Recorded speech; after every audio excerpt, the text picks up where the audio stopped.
Malam itu hujan turun deras di desa Kalihurip, desa kecil di pinggiran Cianjur, Jawa Barat. Di tengah jalan berlumpur dan pepohonan yang menjulang gelap, sebuah mobil pickup tua berhenti di depan sebuah rumah besar bergaya kolonial yang sudah jelas terlihat usang. Rumah itu terlihat seperti rumah yang berhenti hidup. Cat temboknya mengelupas, jendela-jendelanya pecah atau berdebu, dan pekarangan rumah dipenuhi rerumputan liar setinggi pinggang. Tapi di balik semua itu, rumah itu berdiri megah, seakan menyimpan napas yang sudah lama tertahan. Keluarga Pak Dharma baru saja pindah dari Jakarta bersama istrinya, Bu Lina, dan dua anak mereka, Raffi 15 dan Rara 10. Mereka memulai hidup baru di desa ini setelah di PHK dari pabrik tempat Pak Dharma bekerja. Rumah ini murah banget, sayang kalau nggak diambil, kata Pak Dharma waktu itu saat pertama kali melihat iklan rumah ini. Tanpa berpikir panjang, ia langsung mengambil keputusan. Tapi tak ada yang memberitahu alasan kenapa rumah itu kosong selama hampir 2 dekade. Malam pertama mereka menginap, angin berhembus kencang dari arah hutan kecil di belakang rumah. Suara-suara aneh seperti langkah kaki terdengar dari loteng. Padahal rumah itu seharusnya kosong. Raffi merasa seperti ada yang mengamati dari balik jendela ruang tamu. "Pak, itu tadi suara apa?" tanya Bu Lina pelan. "Paling tikus. Rumah tua gini pasti banyak tikus," jawab Pak Dharma, berusaha menenangkan meski bulu kuduknya meremang. Tapi suara itu tak terdengar seperti tikus. Lebih berat, seperti langkah kaki seorang anak yang sedang bermain di atas loteng. Keesokan harinya, Rara berlari ke dapur sambil membawa sebuah boneka usang. Boneka itu penuh debu, rambutnya gimbal dan kusut, satu matanya hilang. "Lihat, Ma, lihat, Ma, aku nemu boneka di loteng." Bu Lina langsung bergidik melihat boneka itu. "Jangan mainin boneka itu, Ra. Kotor banget. Mama buang ya." "Jangan, ini dari Kak Naya," jawab Rara tiba-tiba. Bu Lina terdiam. "Siapa Kak Naya?" "Teman di loteng," jawab Rara sambil tersenyum polos. Sejak itu, Rara berubah. Ia sering berbicara sendiri, kadang tertawa di malam hari, bahkan menangis tiba-tiba seakan sedang dimarahi oleh seseorang yang tak terlihat. Raffi, yang tidur di kamar sebelah, sering mendengar suara berbisik dari arah kamar adiknya. Tapi setiap ia intip, Rara selalu tidur tenang, memeluk boneka buruk rupa itu. Suatu malam, Raffi melihat pintu loteng terbuka sendiri. Padahal sejak mereka datang, Pak Dharma mengunci pintu loteng karena atapnya sudah lapuk. Penasaran, Raffi naik ke atas dengan senter. Begitu ia sampai di loteng, udara di sana terasa dingin sekali, seperti habis dibekukan.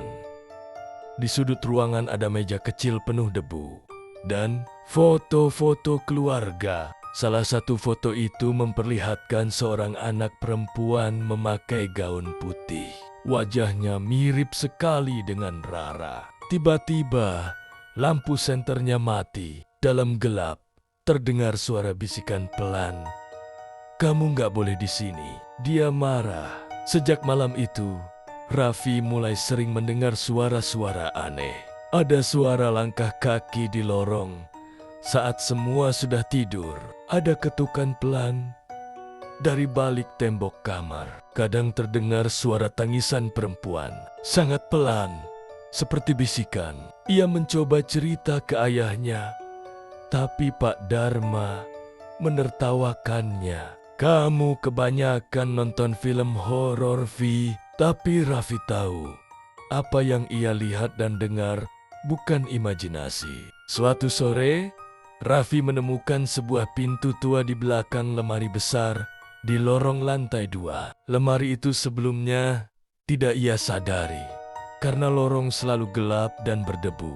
Saat ia geser lemari itu, di baliknya ada sebuah pintu tertutup rapat, terkunci dari luar dengan palang kayu. Di pintu itu tertulis dengan spidol merah pudar, "Jangan buka, Naya masih di dalam." Raffi langsung mundur. Nama itu Nea, nama yang sering disebut Rara sejak menemukan boneka di loteng. Malam harinya, Rara terbangun dan berjalan ke arah lorong. Mata Raffi yang belum tidur menangkap bayangan adiknya dari sela pintu kamarnya. Rara berdiri di depan pintu tua itu dan memeluknya. "Kak Naya, aku mau masuk, buka." "Ya," bisik Rara pelan. Pintu itu bergetar sendiri. Raffi membeku di tempat tidur, ketakutan. Besoknya, Rara demam tinggi. Bu Lina membawanya ke klinik di desa, tapi dokter hanya bilang ini demam biasa. Tapi Rara mulai menggambar hal-hal aneh. Gambar anak perempuan berdiri di depan sumur, wajahnya tak punya mata. Gambar boneka tergantung di langit-langit kamar. Gambar kamar dengan bercak merah di lantai. Bu Lina ketakutan. "Kamu ngajarin adik kamu gambar kayak gitu, Vi?" tanyanya marah. Raffi hanya menggeleng. Ia tahu rumah ini sedang membangunkan sesuatu yang seharusnya tetap tertidur. Pak Dharma memutuskan untuk bertanya pada warga sekitar. Ia pergi ke warung depan desa, tempat orang-orang tua biasa berkumpul. Saat menyebut alamat rumahnya, suasana warung langsung hening. "Itu rumah keluarga Ratna, ya?" tanya seorang bapak tua. Yang dulunya punya anak dua itu, tambah yang lain. Pak Dharma penasaran. Kenapa memangnya? Bapak tua itu menarik napas dalam. Dulu rumah itu pernah terbakar sebagian. Katanya, anak bungsu mereka yang cewek Nea meninggal di dalam kamar, terkunci. Tapi nggak ada yang nemu jasadnya. Nggak pernah ditemukan sampai sekarang. Setelah itu, ibunya sakit jiwa dan kakaknya menghilang. Bapaknya bunuh diri di sumur belakang rumah. Sejak itu, rumah itu dikosongkan. Tapi malam-malam suka ada suara mainan, suara ketawa, anak-anak. Pak Dharma pulang dengan wajah pucat. Di malam yang sama, Rara menghilang. Rara tak ditemukan di seluruh rumah. Semua pintu dikunci, tapi pintu tua di lorong lantai 2 kini terbuka. Palangnya tergeletak di lantai. Raffi, yang nekat naik ke atas dengan senter dan pisau dapur, masuk ke ruangan itu bersama ayahnya. Di dalam ruangan, hanya ada satu ranjang kecil dengan boneka yang sama seperti milik Rara.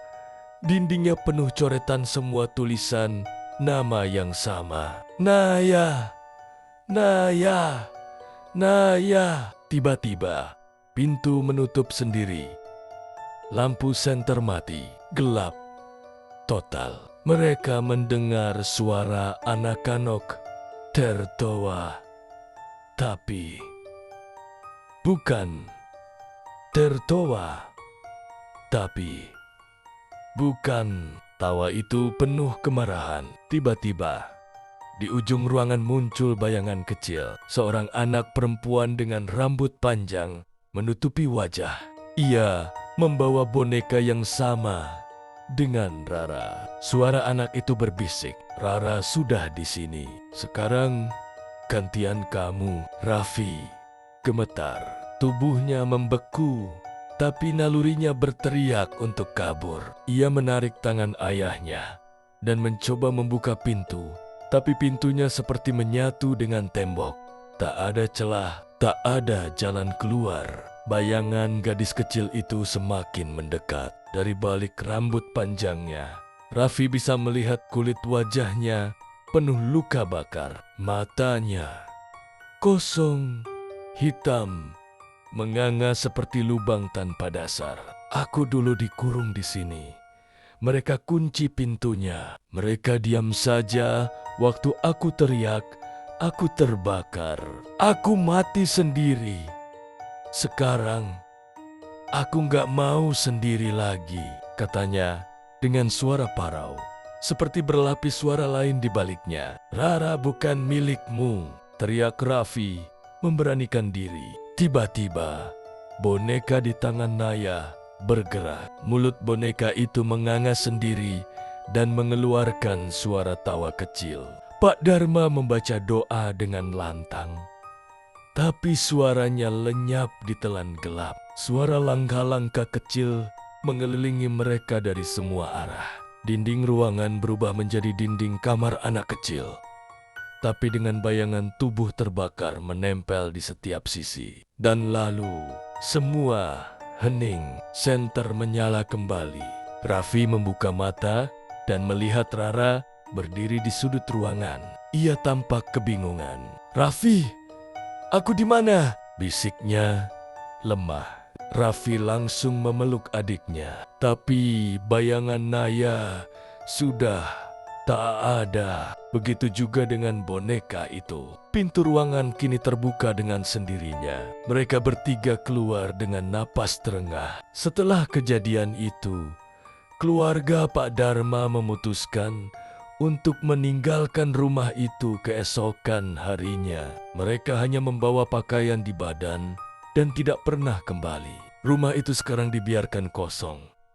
Lagi, penduduk desa bilang, kadang-kadang masih terdengar suara anak kecil bermain di lantai 2. Kadang terlihat boneka tua tergeletak di jendela, lalu hilang esok paginya. Dan setiap kali hujan turun deras, suara ketukan pelan muncul dari balik tembok kamar sebelah. Sebagian orang bilang, Naya masih menunggu, bukan untuk dibebaskan, tapi untuk ditemani